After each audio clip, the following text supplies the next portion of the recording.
اعوذ باللہ من الشیطان اللعین الرجیم بسم اللہ الرحمن الرحیم وبہ نستعین وہو خیر ناصر ومعین۔ سلسلہ دروس صحیفہ سجادیہ میں آج صحیفہ سجادیہ کی 50 نمبر دعا کا تذکرہ ہے۔ امام زین العابدین علیہ الصلوۃ والسلام خوف الہی میں یوں دعا کیا کرتے تھے: اے اللہ، تو نے مجھے صحیح و سالم خلق کیا اور بچپنے میں مجھے پالا اور بقدر کافی مجھے رزق دیا۔ اے اللہ، میں نے تیری نازل کی ہوئی کتاب اور بندوں کو دی جانے والی بشارت میں یہ دیکھا ہے کہ تو نے فرمایا: اے میرے وہ بندوں جنہوں نے اپنے نفس پر ظلم کیا ہے، خبردار اللہ کی رحمت سے مایوس نہ ہو جانا کہ اللہ تمام گناہوں کو معاف کرنے والا ہے، اور اے اللہ، میرے اعمال وہی ہیں جن کو تو جانتا ہے بلکہ مجھ سے بہتر جانتا ہے، لہذا مجھ پر افسوس گناہ کی رسوائی کی بنا پر جسے تو نے شمار کر رکھا ہے۔ لہذا اگر تیری عفو و بخشش جو تمام چیزوں لوگوں کو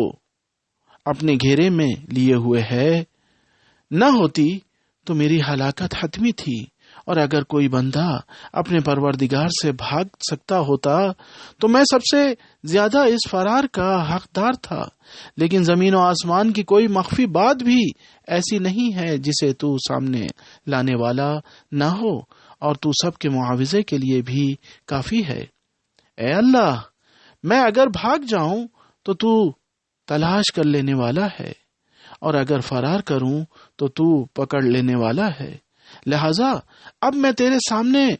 خشوع اور خضوع اور ذلت و حقارت کے ساتھ حاضر ہوا ہوں۔ اگر عذاب کرے گا تو میں یقیناً اس کا اہل ہوں گا، اور یہ تیرا انصاف ہی ہوگا۔ اگر تو معاف کر دے گا تو دور قدیم سے تیری معافی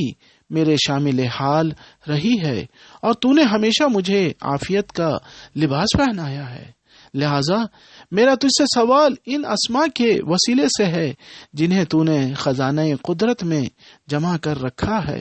اور اس جمال کے وسیلے سے ہے جسے تو نے اپنے حجابات میں چھپا رکھا ہے، کہ اس دھڑکتے ہوئے دل اور ان لرزتی ہوئی ہڈیوں پر رحم فرما جو آفتاب کی حرارت کو برداشت نہیں کر سکتی ہیں۔ یہ آتش جہنم کی تپش کو کیسے برداشت کریں گی،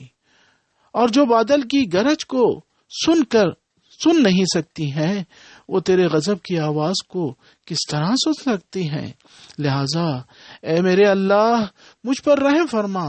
میں ایک حقیر انسان ہوں اور میری حیثیت بہت معمولی ہے، اور مجھے عذاب کرنے سے تیری مملکت میں ذرہ برابر بھی اضافہ نہیں ہو سکتا، اور اگر میرے عذاب سے تیرے ملک میں اضافہ ہو سکتا ہوتا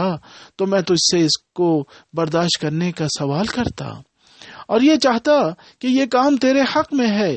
تو ہو جائے، لیکن اے اللہ، تیری سلطنت عظیم ترین ہے اور تیرا ملک اس سے بالا تر ہے کہ اس میں اطاعت گزاروں کی اطاعت سے کوئی اضافہ ہو جائے یا معصیت کاروں کی نافرمانی سے کوئی کمی واقع ہو جائے۔ لہذا اے صاحب جلالت و عظمت، میرے گناہوں سے درگزر فرما اور میری توبہ کو قبول فرما لے، کہ تو بے پناہ توبہ قبول کرنے والا مہربان ہے۔